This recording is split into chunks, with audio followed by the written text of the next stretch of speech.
Brought to you by Agilus Diagnostics.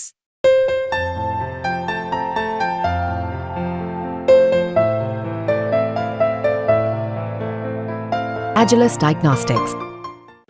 तो आदाब, नमस्कार, गुड इवनिंग, सत श्री अकाल। एक बार फिर आप तमाम लोगों का स्वागत है क्राइम तक की कहानी के इस एपिसोड में। उम्मीद है पूरी फैमिली अच्छी होगी, अपना और अपनों का ख्याल रख रही होगी।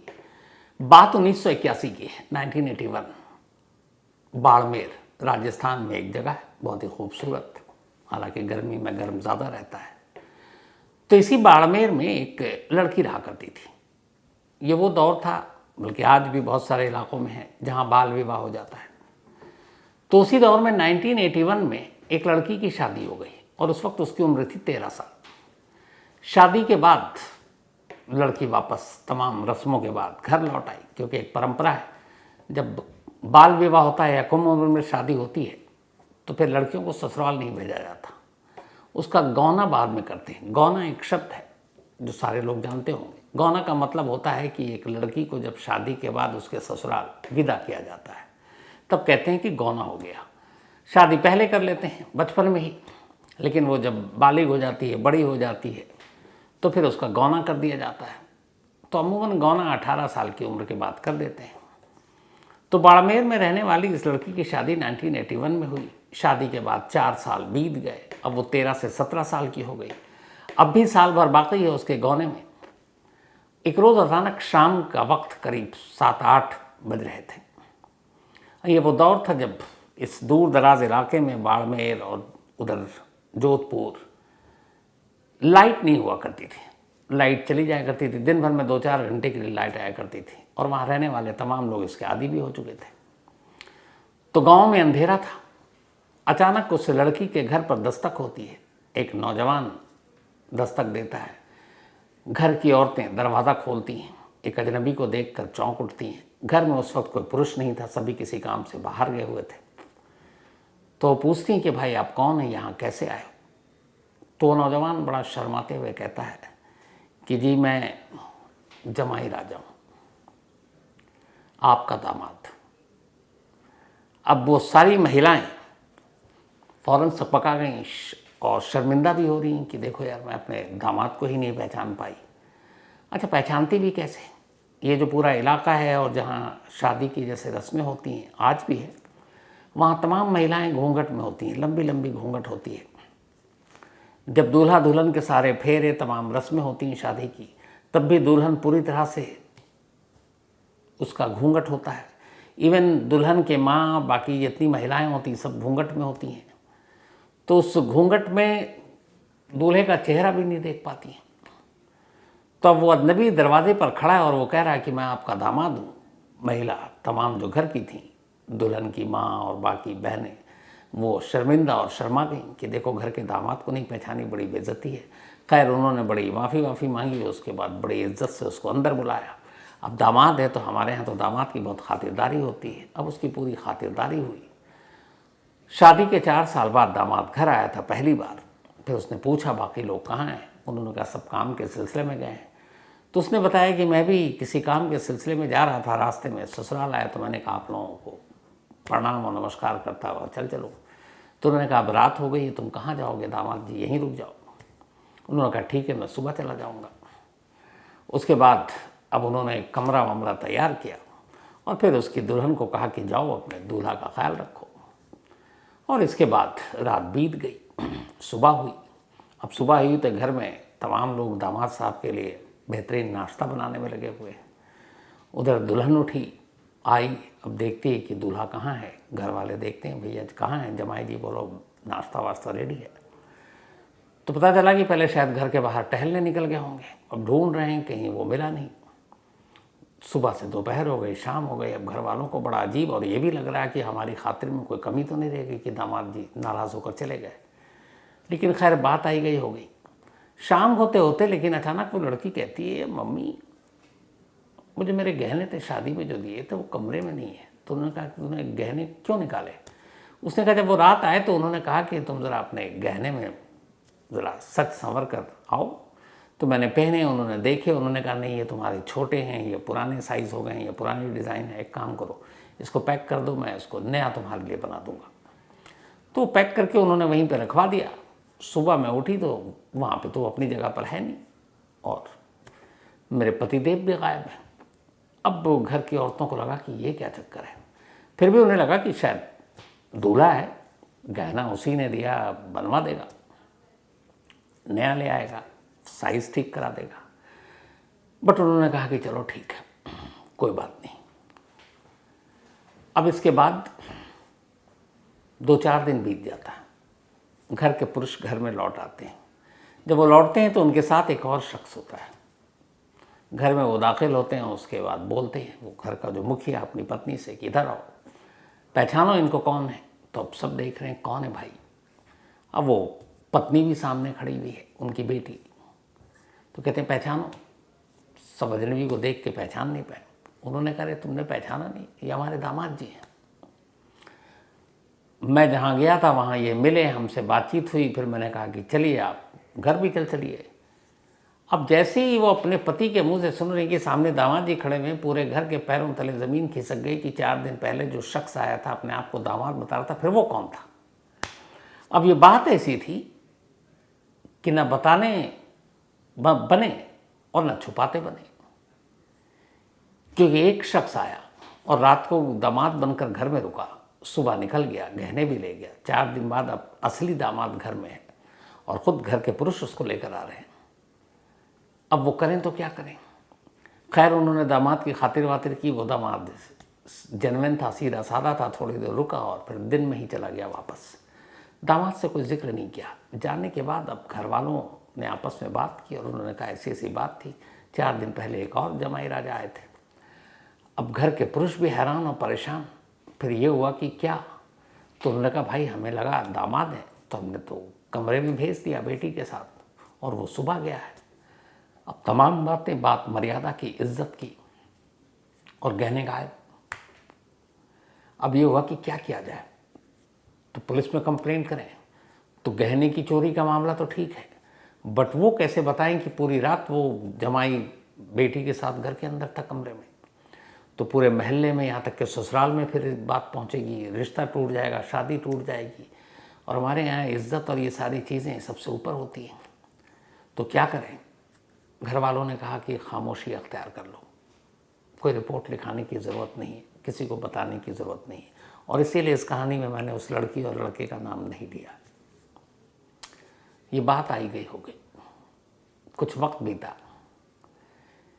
इसी बाड़मेर के कुछ दूरी पर एक घर में ऐसी एक घटना होती है। एक नौजवान शाम को पहुंचता है और कहता है कि घर वाले दस्तक देते हैं। उस दिन भी घर में कोई पुरुष नहीं और लोग कहते हैं आप कौन। तो कहता है जी मैं आपका दामाद हूँ। घर वाले शर्मिंदा की पहचान नहीं पाए, वही घूंघट, बाल विवाह, वो सारी चीज़ें, और लाइट का ना होना। तो उसकी बड़ी खातिर करते हैं। खातिरदारी के बाद वो फिर अपनी बेटी के साथ कमरे में भेज देते हैं। वहाँ वो रात को रुकता और सुबह गायब। सुबह बेटी कहानी बताती है कि उसने कहा था कि तुम्हारे गहने वहने कहाँ, पहन लो। फिर चेक किया तो बोला ये कुछ छोटे हैं, ये डिज़ाइन ख़राब है, ये टेढ़ा है, तो मैं इसको ठीक करा देता हूँ, क्योंकि मेरी पत्नी अच्छे गहने पहने। और वो सुबह दामाद भी गायब और वो भी गायब। अब वो गायब हो गया। इधर होता ये है कि रात को आए, उस पूरे इलाके में रात को लाइट होती नहीं है। घूंघट वाला इशू आपको पहले ही बता दिया। अब ये सारी चीज़ें हो गई। अब इधर हुआ है कि कुछ दिनों के बाद अचानक असली दामाद घर पर आ जाता है, इस घर में भी। अब इस दामाद को कुछ पता नहीं। अब ये दामाद भी जब आया तो घर वाले चौंक उठे कि ये कौन। अभी तो हमारे जमाई राजा 4 दिन पहले गए थे, अब ये नया और ये दोनों अलग। अब उन्हें भी पता नहीं है कि ये क्या हो रहा है। अब वो हैरान परेशान, लेकिन सच्चाई बताएं भी नहीं कि भैया 4 दिन पहले तो एक और दामाद आया था और रात भर रुका था और सुबह गया है, तो फिर इसमें इज्जत भी जाएगी। तो खैर उन्होंने बड़ी खातिरदारी की अपने उस दामाद के लिए, और फिर घर के पुरुष आ गए। पुरुषों ने पहचान लिया कि हाँ ये वही है। उसके बाद वो कमरे में, और उस कमरे में रहने के दौरान, और उस दिन जब ये आया था तब सारे पुरुष थे, उस रात को काम से सब लौट आए थे। तो चूंकि उन लोगों ने घूंघट तो पहना नहीं था तो वो अपने असली दामाद को पहचान गए। तो घर वालों ने संतोष किया कि चलो ठीक है ये आ गया। अब ये हुआ कि उसको भाई दुल्हन के कमरे में भेजा गया। अब इधर इस लड़की को नहीं बताया गया कि तुम्हारा जो 4 दिन पहले जमाई आया था वो फर्जी था और ये जो आया ये असली है। क्योंकि जब दूल्हा आया तो घर के अंदर पर्दा और बाकी सारे कस्टम रस्में, तो उस बेटी को अलग कमरे में रखा गया था, दामाद साहब के सामने नहीं रखा गया। और उसके बाद ये हुआ कि अब किसी को कुछ जिक्र नहीं करना है। अच्छा, दुल्हन भी ऐसी सारी वही घूंघट और ये कि न पति का चेहरा देखा न पति ने पत्नी का चेहरा देखा। अब रात हुई, कमरे में भेज दिया गया दूल्हे साहब को। अब दूल्हे साहब पहुंच गए उधर, लड़की अनजान है कि ये मेरा मतलब ये वही वाला पति है या क्या है। वो यही मान के चल रही है कि जो 4 दिन पहले आए वही फिर से आ गए। अब वो कमरे में और बातचीत हो रही है और बातचीत के दौरान अचानक वो पत्नी बोल पड़ती है कि वो उस दिन जो आप गहने ले गए थे क्या ठीक हो गया, बन गया? अब पति परेशान, कहता कौन से गहने, कब? उसने कहा भी जो 4 दिन पहले आप आए थे, आप ले गए थे। तो उसने कहा मैं तो पहली बार आ रहा हूँ शादी के बाद। अब वो पत्नी के परेशान और हैरान होने की बारी। उसने कहा नहीं उस दिन आपको गहने दिए थे, आप ले गए थे। उसने बोला भाई मैं आया ही नहीं था। अब वो पति का भी दिमाग घूमा, वो बाहर निकला, घर के मर्दों से उसने पूछा कि भाई मेरे नाम पर कौन आया। अब जो बात छुपानी थी वो खुल गई। फिर घर वालों ने कहा कि देखिए ऐसा ऐसा हुआ, एक बंदा आया और उसने कहा हम जमाई राजा हैं, हमने घर में पुरुष थे नहीं, महिलाओं ने उसका चेहरा नहीं देखा था घूंघट की वजह से, खुद दुल्हन ने नहीं देखा था और बिजली थी नहीं, लाइट होती नहीं है। वो आया, रुका और सारे गहने लेके चला गया। लेकिन वो दामाद अच्छा इंसान था और शरीफ था। उसने कहा देखिए कि कोई ऐसा एक गैंग होगा या कोई ऐसे ठगी का धंधा कर रहा है, हम खामोश रहेंगे तो न मालूम ऐसी कितने घरों में घुसेगा। तो हमारा फ़र्ज़ है एक अच्छे नागरिक होने के नाते कि पुलिस में रिपोर्ट लिखाएं। घर वालों ने कहा लेकिन बेटी की इज्जत। तो उन्होंने कहा ठीक है, हम कम से कम गहने की चोरी की तो लिखा सकते हैं, ये ना लिखाएं कि वो रात भर रुका था। घर वाले राज़ी हो गए। उसके बाद पहली बार बाड़मेर के एक पुलिस स्टेशन में एक चोर जमाई राजा की रिपोर्ट दर्ज होती है। अब चोर जमाई राजा की रिपोर्ट दर्ज हो गई। इसके कुछ दिन के बाद उसी गांव से कुछ दूरी पर एक और फैमिली आती है और वो भी एक ऐसी रिपोर्ट दर्ज कराती है जो सेम कहानी थी। अब इस कहानी के थोड़े जिक्र हुए गांव पंचायत में, जो पहली कहानी थी। फिर उनके परिवार वालों ने भी जाके कहा कि चलो गहने चोरी का तो मामला दर्ज ही कर लो। लेकिन ये जब चीज़ें हुई तो जो दूसरे घर में इंसिडेंट हुआ था, जिस पति ने पहली बार पहल की थी, उसने कहा नहीं, उस चोर को पकड़ना है और न मालूम कितने घर हैं, लोग इज्जत की वजह से सामने नहीं आ रहे हैं, तो एक काम करो, सिर्फ चोरी का नहीं, उसके ऊपर रेप का भी मामला दर्ज करते हैं। क्योंकि वो उसकी पत्नी के साथ पूरी रात उसका पति बनकर रहा था, जो गलत था। तो अब 2 चोरी और 1 रेप का मुकदमा दर्ज हुआ। अब गांव वाले सारे पुलिस के ऊपर चढ़ गए कि भाई पकड़ो। इत्तेफाक से कुछ वक्त के बाद एक शख्स उसी गांव में संदिग्ध हालत में टहलता हुआ दिखाई दिया और वो गांव के कोने के मकान की तरफ शाम के वक्त कुछ लोगों ने खबर की, पुलिस की टीम पहुंची, उसको उठाया, पूछताछ की। उसने अपना नाम बताया जिया राव। पुलिस को शक था ही था, उसने उसकी ठुकाई कर दी। ठुकाई की तो उसने सच बोला और उसने एक साथ उस वक्त 3 नहीं 10-12 ऐसे केस के जुर्म को एक्सेप्ट कर लिया। और पुलिस ने पूछा कि अच्छा तुम कैसे करते हो ये सब? फिर उसने कहानी सुनाई। उसने कहा कि मैं भी यहीं जोधपुर के बाहर, जोधपुर और बाड़मेर के करीब के एक गांव का हूँ। पिता की मौत बचपन में हो गई, माँ ने पाला पोसा। मैंने बहुत सारी शादियाँ अटेंड की और उस वक्त वो एकदम यंग लड़का था, 17-18 साल का।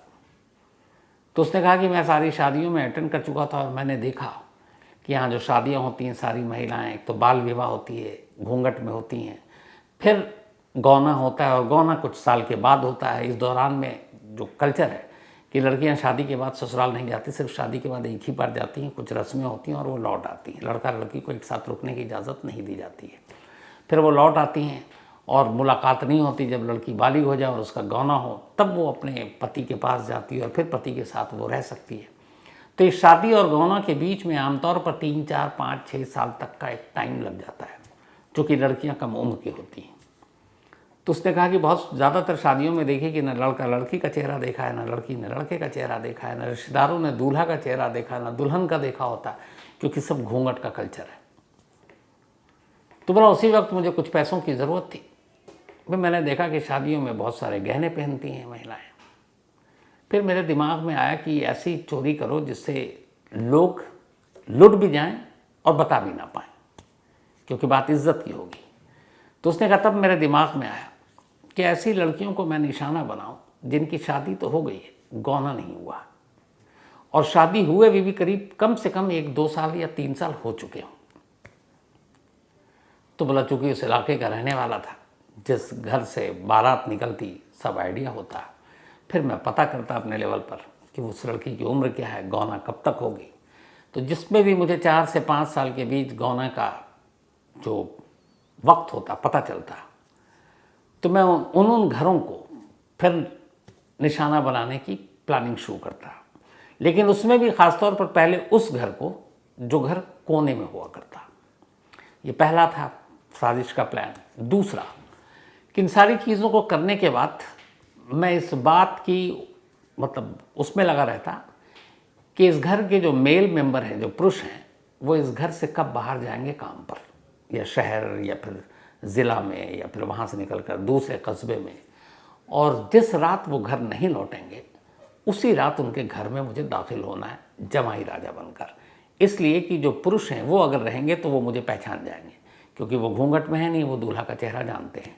महिलाएं घूंघट में होती हैं, वो जानती नहीं।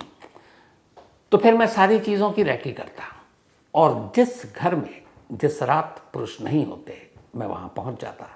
गांव में बिजली होती नहीं तो मैं सीधे जाकर कहता, नए कपड़े पहन कर जाता कि मैं आपका दामाद। बीवी तो छोड़िए, सास और बाकी लोग भी नहीं पहचान पाते। फिर मैं कमरे में जाता, बीवी से मीठी मीठी बातें करता और उससे कहता कि तुम्हारे गहने कहाँ हैं, सच और संवर कर रहा हो। फिर कहता कि ये गहने तो यार तुम्हारे छोटे हैं, ढीले हैं, बड़े हैं, अच्छा डिज़ाइन नहीं। और उससे कहता रखो, मैं इससे बेहतर तुमको बनवा के इसको ठीक करा कर देता हूँ।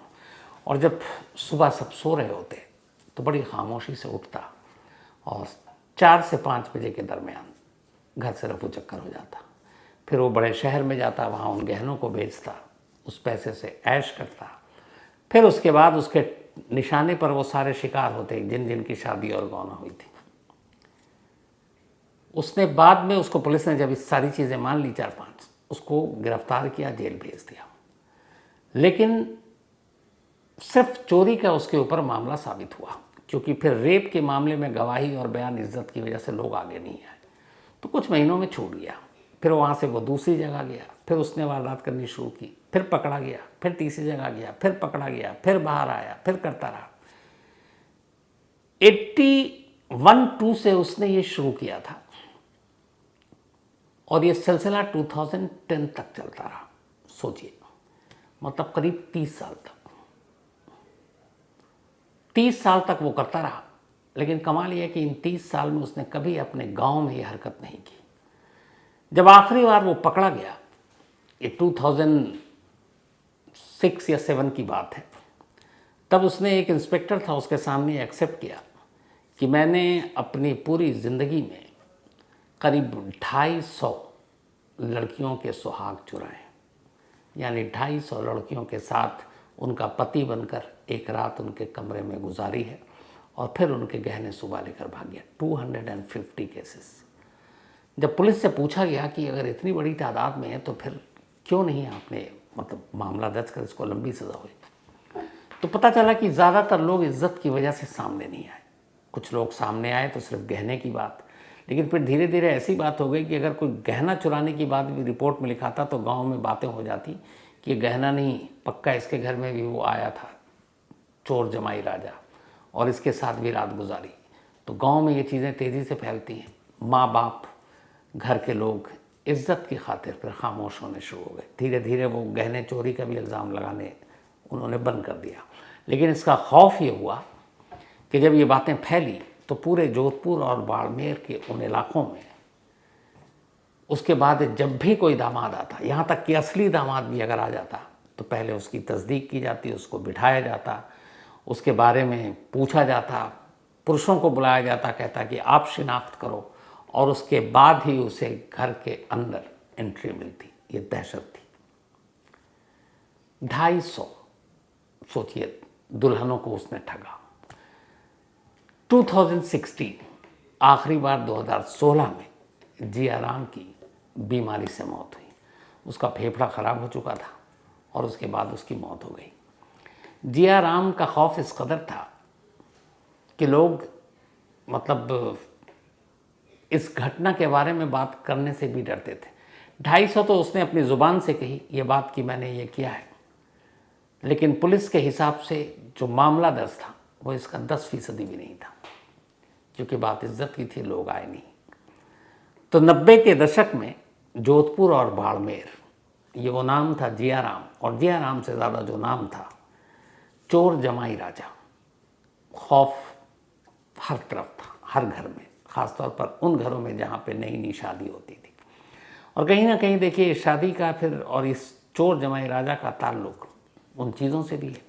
जब आप बाल विवाह होता है उस वक्त, अब भी बहुत सारे इलाके हमारे देश में जहाँ कम उम्र में बच्चों की शादी कर दी जाती है, तो बच्चों की शादी कर दी जाती है, उसके बाद घर पे रखा जाता है। कई बार तो बालिग होने का इंतज़ार भी नहीं किया जाता, गौना कर दिया जाता है 14-14 साल की उम्र में। तो जब ये चीज़ें होती हैं तो फिर इंसानी दिमाग कितना ख़तरनाक है कि वो इन चीज़ों में से भी जुर्म निकाल लेता है, और उसे पता है कि वो जो करने जा रहा है, बहुत सारे लोग उसको जानने के बावजूद उसके ख़िलाफ़ केस नहीं करेंगे और वो आसानी से बरी हो जाएगा। अगर कायदे से देखें किसी शख्स के ऊपर 250 रेप का इल्ज़ाम हो तो उसके साथ क्या सलूक होगा, लेकिन यहाँ 250 रेप करने के बावजूद एक तरह से, क्योंकि उसने धोखा देकर किया, वो अपनी ज़िंदगी में ज़्यादातर आज़ाद ही रहा, और जब उसकी मौत हुई तब भी वो आज़ाद था। तो कैसे कैसे लोग और इंसानी दिमाग कैसा कैसा, सोच कर ही अजीब लगता है। तो कहानी में आज इतना ही, लेकिन पहले तो अपना वो सिलसिला शुरू करूँ उससे पहले एक चीज़ शुरू में भूल ही गया आज। तो हमारी टीम इंडिया को नया कोच गौतम गंभीर मिल चुके हैं। अब टीम इंडिया गंभीर हो गई है। राहुल द्रविड़ ने अपनी एक्सटेंशन के लिए खुद ही मना कर दिया था और गंभीर का नाम शुरू से ही चल रहा था। तो हालांकि अब बहुत सारी चीज़ें देख रहा हूँ गंभीर और कोहली में नहीं बनेगी, लेकिन वो पुरानी बात थी। अब दोनों में दोस्ती होगी, दोनों एक दूसरे की तारीफ़ कर रहे हैं। और गंभीर को मैं एक चीज़ कहूँगा कि गंभीर के अंदर जज्बा जो है एक प्लेयर के तौर पर, और मुझे लगता है कि वो एक अच्छे कोच साबित होंगे, क्योंकि KKR को उन्होंने कैप्टन के तौर पर भी जिताया, फिर अभी लास्ट IPL जिताया, मेंटोर रहे लखनऊ टीम को के 2 बार उनको आगे तक पहुंचाया। 2011 वर्ल्ड कप में हाईएस्ट स्कोरर थे। 2007 T20 वर्ल्ड कप धोनी की कैप्टनशिप में जब हम जीते तो उसमें भी हाईएस्ट स्कोरर थे। तो खेल के प्रति उनका जुनून हम सब जानते हैं, और शायद 2011 फाइनल के मैन ऑफ द मैच भी थे। वो 97 रन स्कोर किया था उन्होंने। तो उम्मीद यही है कि एक अच्छा टीम इंडिया को कोच मिला है और अब हमें ये और आगे तक ले जाए। चैंपियंस ट्रॉफी अगले साल मार्च में पाकिस्तान श्रीलंका में है, तो वो जिताएँ। इसके अलावा वर्ल्ड टेस्ट चैंपियनशिप है अगले ही साल, तो वो भी उनकी कोचिंग के अंदर टीम इंडिया जीते। फिर 50 ओवर का है 2027 में शायद वर्ल्ड कप, तो वो भी जीते। तो ऑल द बेस्ट गौतम गंभीर, गौती साहब। और गौतम गंभीर के बारे में बता दूं कि ये अभी हमारे इलाके के MP भी रहे थे, मेंबर ऑफ पार्लियामेंट थे जहां मैं रहता हूं उसी इलाके के। लेकिन इस बार उन्होंने राजनीति से संन्यास ही ले लिया था, क्योंकि KKR का कोच बनना था, एक साथ 2 काम कर नहीं सकते थे। और शायद उसी वक्त दिमाग में था कि ये टीम इंडिया के भी कोच बनेंगे, और इसीलिए राजनीति से संन्यास लिया। तो खैर ऑल द बेस्ट गौतम गंभीर। टीम इंडिया हमारे वर्ल्ड T20 अभी हम वर्ल्ड चैंपियन हैं, इसको और आप आसमान की बुलंदियों पर ले जाएं, यही हम सारे क्रिकेट लवर की दुआएं हैं। तो ऑल द बेस्ट। इसके अलावा आज रमा और राजू इन दोनों की मैरिज एनिवर्सरी है, तो आप दोनों को बहुत बहुत बधाई। और ये भेजा है रिया और रोहन ने, लुधियाना से। उनके पेरेंट्स हैं, माँ बाप हैं रमा जी और राजू जी। सुनीता और गुड्डी, सुनीता उर्फ गुड्डी और मांगेलाल चौहान, इन दोनों की भी एनिवर्सरी है। आप दोनों की भी आज बहुत बहुत बधाई। आज पहले एनिवर्सरी हो गई। गौतम कुमार, आज इनका बर्थडे है, हैप्पी बर्थडे गौतम, भेजा है अनिल कुमार ने। सृष्टि, इनका भी आज बर्थडे है, तो हैप्पी बर्थडे सृष्टि, और भेजा है गीतांजलि ने। मोहसिन अली, इनका भी आज बर्थडे है, तो हैप्पी बर्थडे मोहसिन, और भेजा है अकरम ने। साथ ही गुलनाज, इनका भी आज जन्मदिन है, तो हैप्पी बर्थडे गुलनाज, और ये भेजा है इकराम ने। साथ ही कुलविंदर कौर जी, इनका भी आज जन्मदिन है, हैप्पी बर्थडे कुलविंदर जी, और भेजा है परमजीत पाजी ने। इसके अलावा आज एक नाम नहीं लूँगा, हमारी एक डॉक्टर हैं, क्राइम तक फैमिली मेंबर, इन्होंने एक सवाल पूछा है, मैंने जानबूझकर नाम नहीं लेना चाहता हूँ, पर इनका सवाल जेन्युइन है बहुत। इन्होंने कहा है कि मैं कई बार लेक्चर देती हूँ और 100-200 लोग होते हैं, बच्चे, स्टूडेंट के, जो भी आप कहें, जहाँ पे लेक्चर देती हैं। तो उन्होंने कहा कि अक्सर मैं नर्वस हो जाती हूँ, फ्लुएंसी नहीं आ पाती, बोल नहीं पाती हूँ, घबरा जाती हूँ, इतनी भीड़ के सामने कैसे बोलूँ। तो इन्होंने मुझ पे रख के कहा है कि आप तो इन सारी चीज़ों के आदी होंगे। लेकिन मैं ये सवाल इसलिए उठाया इनका, अगर वो आज कहानी सुन रही होंगी तो उन्हें पता चल जाएगा डॉक्टर साहब कि इन चीज़ों से मैं भी, हम सभी गुजरे हैं।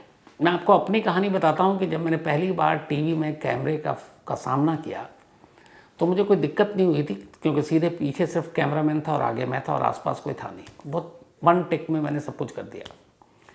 बाद में धीरे धीरे मैंने महसूस किया कि जब मेरे कैमरे के इर्द गिर्द या मेरे आगे पीछे अगर 2, 4, 5, 10 लोग होते हैं, लाख कहाँ कह रहा हूँ, 2, 4, 5, 10 भी, तो मैं उस कॉन्फिडेंस से नहीं बोल पाता हूँ, मेरे अंदर एक झिझक आ जाती है। फिर तो ऐसा हुआ, बहुत सारे अपनी क्राइम रिपोर्टिंग में भी सैकड़ों लोग थे, वो उन सब की नज़रें मुझे लग रहा है मुझे ही देख रही हैं, तो उसमें मैं बहुत फंबल करने लगा। तो मैंने सोचा कि ऐसा क्यों होता है, तो मुझे लगा ये सब देख रहे हैं, तो मैं शर्मा जाता था कि अगर मैं 1 टेक नहीं दे पाया, 2 टेक में नहीं दे पाया, तो लोग हंसेंगे कि यार ये कैसा रिपोर्टर है, बोल ही नहीं पाता है। तो काफ़ी दिनों तक ये मेरे अंदर रहा। फिर धीरे धीरे मैंने सीखा, कुछ मुझे गुरुओं ने ज्ञान दिया। उन्होंने कहा कि जब तुम कैमरे के सामने हो तो तुम भूल जाओ कि तुम्हारे इर्द गिर्द और कोई है, तुम सिर्फ कैमरे के लेंस पे ध्यान दो। दूसरा कि अगर मान लो कि तुम्हारा ध्यान लेंस पे ही है, लेकिन ये है कि तुम्हें मालूम है तुम्हारे चारों तरफ लोग देख रहे हैं, तो तुम किसी की आंखों में कभी डायरेक्ट आंखें मत डालो। तुम एक सरसरी नज़र उठाओ और देखो सब, तो तुम्हें कोई एक ख़ास आदमी नहीं दिखाई देगा, सभी दिखाई देंगे, लेकिन कोई दिखाई नहीं देगा। तीसरा उन्होंने मंत्र दिया कि ये मान कर चलो कि जितने लोग तुम्हारे सामने हैं, सुन रहे हैं, उन सबको तुमसे कम समझ, तुम्हें अपने सब्जेक्ट की नॉलेज उन सबसे ज़्यादा है, तो तुम जो भी बोलोगे उनके लिए नया है। ये कुछ छोटे छोटे नुस्खे थे। एक किस्सा सिर्फ सुनाता हूँ कि एक बार मुझे बहुत बड़े, मतलब मेरे लिए बड़ी बात थी कि पुलिस एकेडमी में एक लेक्चर के लिए बुलाया गया। अब वहाँ सारे नए नए जो IPS आते हैं, पुराने सीनियर अफसर। अब पुलिस एकेडमी में, ये बात है हैदराबाद की, वही है, और वहाँ तमाम दिग्गज लोग, दिग्गज अफसर। फिर बाद में दिल्ली और कई जगह पे भी मैंने बोला जाकर, लेकिन वो पहला था तो मैं बड़ा नर्वस कि क्या करूँगा। और फिर ये कि मैं क्राइम रिपोर्टर हूँ, जिनके सामने मुझे बोलना है, वो सब मतलब धुरंधर लोग हैं, पता, वो लोग तो डायरेक्ट इन्वेस्टिगेशन करते हैं, स्पॉट पे जाते हैं, फील्ड में जाते हैं, ये सब करते हैं, और मैं सिर्फ रिपोर्टिंग करता हूँ। मैं उनके सामने क्या बोलूँगा, वो सब हंसेंगे। लेकिन फिर मैंने कुछ सोचा और उसके बाद मैं वहाँ बोला, और बोलने के बाद जब आया तो मेरा कॉन्फिडेंस लेवल बहुत हाई था। और वो क्यों हुआ ऐसा बताता हूँ। मैं जब वहाँ गया तो मैंने ये मान लिया कि ये सब बेशक IPS हैं, इंडियन पुलिस सर्विस से हैं, बड़े बड़े पोस्ट पर हैं, लेकिन जो एक क्राइम इन्वेस्टिगेशन की शुरुआत होती है, जांच वाँच, छोटी छोटी चीज़ें, मैंने कहा ये लोग कभी स्पॉट पे उस तरीके से नहीं गए होंगे, क्योंकि आमतौर पर क्राइम सीन को इन्वेस्टिगेट कौन करता है, एक इंस्पेक्टर करता है, बीट अफसर जाता है सबसे पहले, हेड कांस्टेबल होता है, सब इंस्पेक्टर होते हैं। तो ये जो छोटे छोटे पोस्ट पे लोग होते हैं, ये डायरेक्ट उससे जुड़े होते हैं। तो मैंने कहा इनके पास ज़्यादा जानकारी होती है। अगर कभी भी किसी क्राइम केस के बारे में किसी से बात करनी हो, तो जो सबसे IO होता है, इसीलिए सबसे इंपॉर्टेंट होता है इन्वेस्टिगेटिंग अफसर, और वो इंस्पेक्टर रैंक तक ही होता है, उससे नीचे ऊपर नहीं होता ज़्यादा। तो उसको पूरी जानकारी होती है, ये तक पता होता है कि बॉडी किस तरफ पड़ी हुई थी, क्या थी, कमरे में क्या था, लाइट जल रही थी नहीं। जो बड़े अफसर होते हैं उनको नहीं होती। तो मुझे लगा कि मैंने इतनी क्राइम स्पॉट इतने अपने लाइफ में देखे हैं और किए हैं, और फिर इतनी चीज़ें कर, मतलब धीरे धीरे हर क्राइम स्पॉट आपको कुछ नया सिखाता है, कैसे केस, कैसे इन्वेस्टिगेशन, मिस्ट्री, सारी चीज़ें। तो मुझे लगा कि शायद मैं डायरेक्ट उन चीज़ों का गवाह हूँ और मैं ये बात कर सकता हूँ। और मैंने फिर अपना एक्सपीरियंस शेयर किया था एक क्राइम सीन को लेकर और बाकी चीज़ों को लेकर, और कहाँ कहाँ दूसरा मेरा एक नज़रिया है, पुलिस तो अपना काम कर रही है पर मुझे उनके काम में कमियां भी निकालनी है, तो उन कमियों की तरफ भी ध्यान दिया कि वो क्या क्या नहीं करते हैं, हमेशा स्पॉट पर लेट क्यों पहुँचते हैं, कई बार क्राइम सीन को नज़रअंदाज करके क्यों निकल जाते हैं, कि इतनी जल्दी में क्यों होते हैं। तो जब ये सब कुछ मैंने जो महसूस किया था वहाँ बोला, और डायरेक्ट मेरा चूँकि अपना एक्सपीरियंस था, तो फिर उन लोगों ने सुना और अप्रिशिएट किया, और उस दिन से फिर कॉन्फिडेंस आया। तो मेरा यही मानना है कि जब भी आप जहाँ बोलें, आप ये मत सोचें कि ये लोग आपको देखेंगे तो सुन भी रहे हैं। बस थोड़ा सा दिमाग में ये डाल दीजिए कि जो आप कह रहे हैं उन्हें नहीं पता है, और थोड़ी देर के लिए आप ये मान लीजिए कि आपको उनसे ज़्यादा जानकारी है, कॉन्फिडेंस बढ़ जाता है। लेकिन इसका मतलब ये नहीं कि आप गलत सलत भी बोल जाएं, पकड़ लेते हैं लोग, होशियार हैं, लेकिन कॉन्फिडेंस बढ़ाने के लिए बहुत ज़रूरी चीज़ है। तो आप समझ गई होंगी जो आपने सवाल किया था। अगर आपको लगा कि कुछ काम आ सके तो ज़रूर बताइएगा मेल में। विनय सिंह, इन्होंने कहानी की फरमाइश की है। इसके अलावा किशोरी कुमार ठाकुर नेपाल से, थैंक यू सो मच आपके प्यार के लिए। तो कहानी में आज इतना ही। अब आपसे मुलाकात होगी कल रात 9 बजे किसी नई कहानी के साथ। तब तक अपना और अपनों का ख्याल रखिएगा। Thank you very much.